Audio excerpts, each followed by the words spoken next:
What's up, guys? This is Chris Albert from Warren Soul Fitness. Today I'm going to talk a little bit about common sense and carbohydrates. I've been getting a lot of clients from a particular trainer. These clients have left that trainer and they've come to me, and this individual is very well known, so I'm not going to say his name. I'm not going to call him out here on YouTube. But he's basically one of those trainers who creates macros for people. And he seems like he's giving out a cookie cutter macro program to everybody that he comes in contact with. And so for example, I took on a client who's about 168 pounds, and this individual was taking 600 grams of carbohydrates a day with this trainer. 600 grams of carbohydrates a day. This individual had a lower sex drive. He got fatter. He got weaker. He was not feeling good day to day, and he was just miserable. And this is not the first person I've got from this trainer. I've gotten several people who have had similar effects because this trainer is intermittently, indiscriminately adding carbohydrates to people's diets without consideration for their body type, for how they're processing those carbohydrates, or for how they are reacting. He's basically taking all the results, what's actually going on, and discrediting it. And he's telling them just eat more carbs, eat more. And I've talked about this in the past, but what I'm trying to get you guys to understand is that this is more about common sense than about who is right and who is wrong. If I were to sit here and tell you that all carbohydrates are evil, that would be black and white, archaic thinking, right? That doesn't apply to everybody. But we have to get to a point where we're looking at cause and effect and we understand what's going on. And you have to think about the best case and worst case scenarios. So what's the worst case scenario if you eat too many carbohydrates? Well, what happens is you start to add a lot of fat on. Your body can't transport nutrients into the muscle cells anymore because you decrease your insulin sensitivity, so it continues to transport nutrients into the fat cells.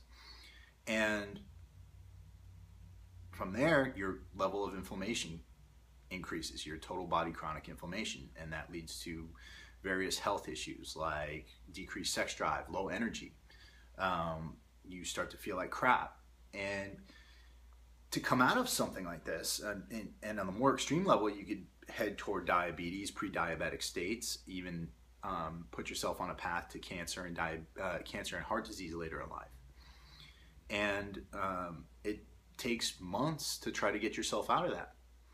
On the other hand, if you start with really low carbohydrates and you lose some muscle, you lose some weight, you don't feel good, you can gradually add carbohydrates back in on a really slow, gradual basis to see what the most amount of carbohydrates you can have while still building muscle efficiently and burning fat at the same time, right? So there's a benefit in starting low and then gradually building up. And for some reason, people just don't see the logic of that. They say, okay, you know what, I'm bulking now. I'm gonna add in 300, 400 grams of carbohydrates and I'm gonna eat until I get fucking fat. And then when I feel like such shit and my energy is so fucking bad that I don't want to fucking do this anymore, then I'm gonna decide, you know what, it's time for a cut. When the reality is, you can do both at the same time if you just use a little fucking common sense and you start low and then gradually bring yourself higher. And then when you get a little bit fatter, it's probably not going to be that bad because you're moving gradually anyway, so you pull back the carbohydrates, wait till you're insulin sensitive again, and then build it back up. And that's all I'm saying. This is common sense. This is not friggin', me saying that carbs are evil. This is not me saying that anybody's right or wrong. But what is wrong is to create cookie cutter diets that are fucking people up.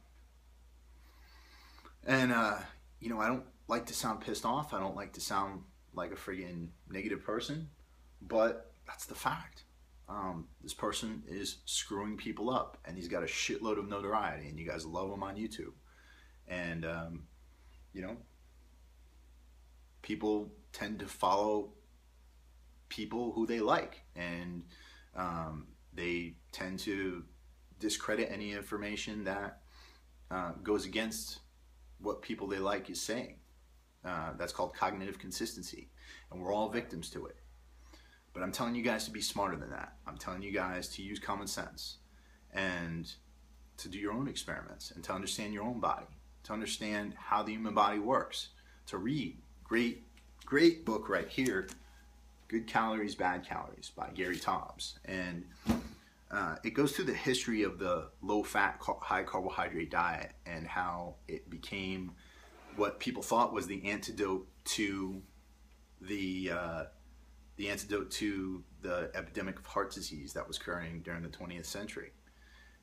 Talks about President Eisenhower and how he dropped to eating almost nothing except Melba toast and how his cholesterol kept going up. Mysteries like that. And what we're finding now is that almost everything we learned back then is wrong. But the fact of the matter is that most of the stuff you're going to hear in the bodybuilding community and from the bodybuilding literature is going to be based off of that false idea that fat is bad and whole grains are great and carbohydrates are good. And again, there are no evil nutrients, but we got to think better than that. My advice is don't read the bodybuilding literature. Read literature that comes out of health journals. Read literature that comes out of the diabetes journals, because the same literature that comes out of the diabetes journals is going to give you clues as to how to stay insulin sensitive and how to build muscle and how to burn fat. So that's my 2 cents. If you guys have questions for me, hit me up at gettingtoshredded@gmail.com. I'm always open for questions. I'm always open for hate. So hit me up. Peace.